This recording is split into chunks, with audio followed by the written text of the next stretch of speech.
This week we are going to discuss week 2 in the impact of COVID-19 on the DC real estate market.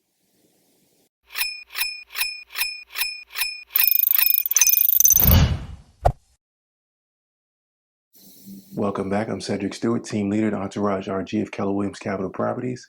And in this video, we are going to discuss how COVID-19 is impacting the DC real estate market in week 2 of the pandemic. So we're going to talk about a lot of numbers here. I'm going to do my best to keep this brief. Things are changing, and you'll probably be a little surprised at the results. So let's dig in. Okay, first and foremost, in DC, the number of listings. Oh, let me roll back a little bit. So as you'll notice, this week we are presenting numbers from yesterday, March 25th, whereas last week's numbers were from March 18th. Okay, so these are one-day totals.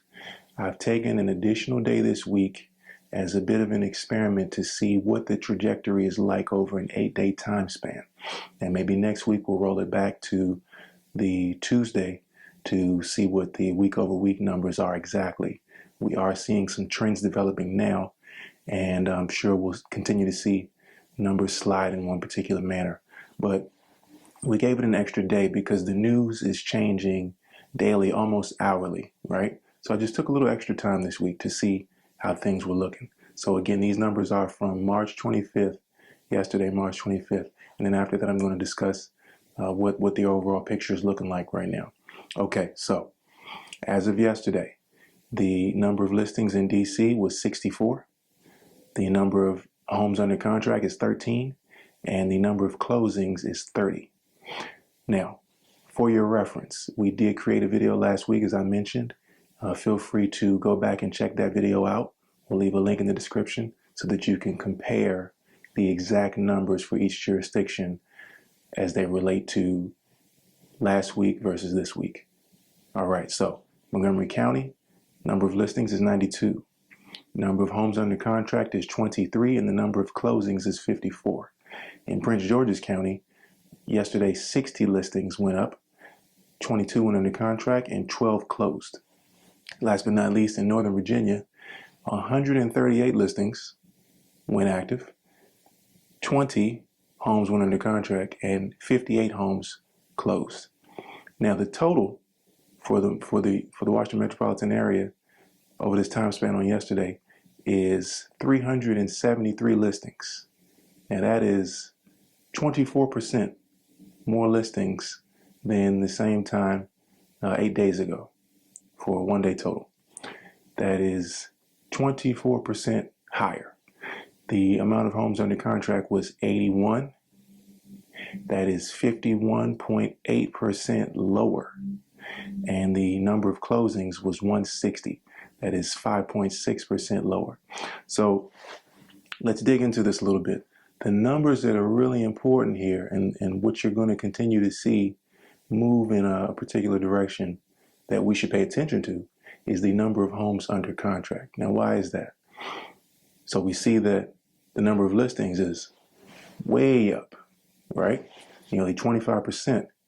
However, the number of homes under contract is way down, more than half, which means that more people have decided, I got to get my house on the market because I don't want to wait now, which is not necessarily a bad move. But at the same time, there are some buyers that have become apprehensive for the exact same reasons.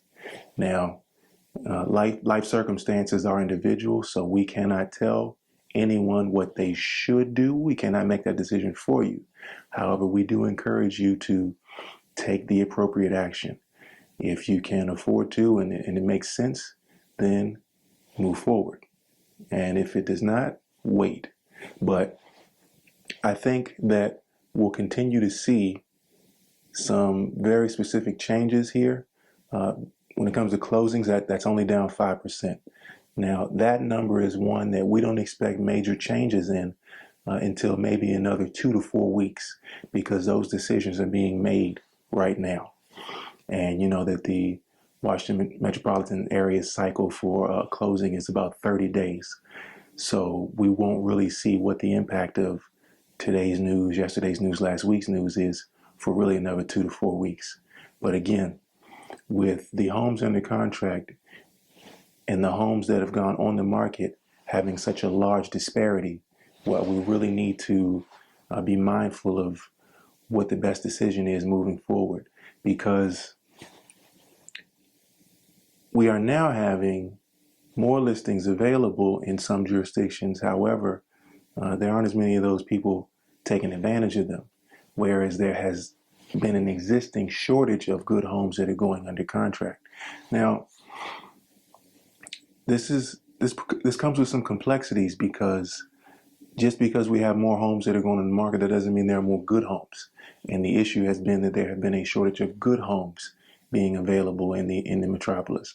Home buyers are a bit more discerning now, and we know that there are specific classifications that homes fall into, property conditions, I mean, when they come on the market. So just because there are more houses, that doesn't mean there are more of the right houses, the houses that any particular buyer is looking for. And that doesn't mean that those houses are priced appropriately either. So there's still a lot of variables that need to be considered.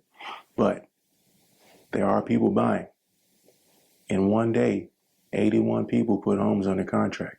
So if you are thinking about making a move, you should strongly consider taking the action now, as I said earlier.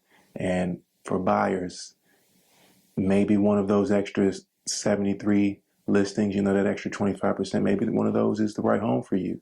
Whatever you do, it's a good time to consider, what do I want life to look like in the next 3, 5, 7, 10 years? And then make your decisions based upon that. If you feel like you're going to be in the area for a good little while, the rates are continuously historically low. So again, as of today, for home buyers, this is still an instance where it's really, really difficult to turn a blind eye to that incredible rate and what that looks like over the next 10, 20, 30 years on your mortgage. We're here to help you. We have lots of creative solutions to help people move these days and stay safe. No amount of money, no property, nothing is more important than your health. Please make your health first at all times. We're here to help you. If there are questions that I did not answer, please feel free to reach out to us. Call, text, or email us. We are happy to help you.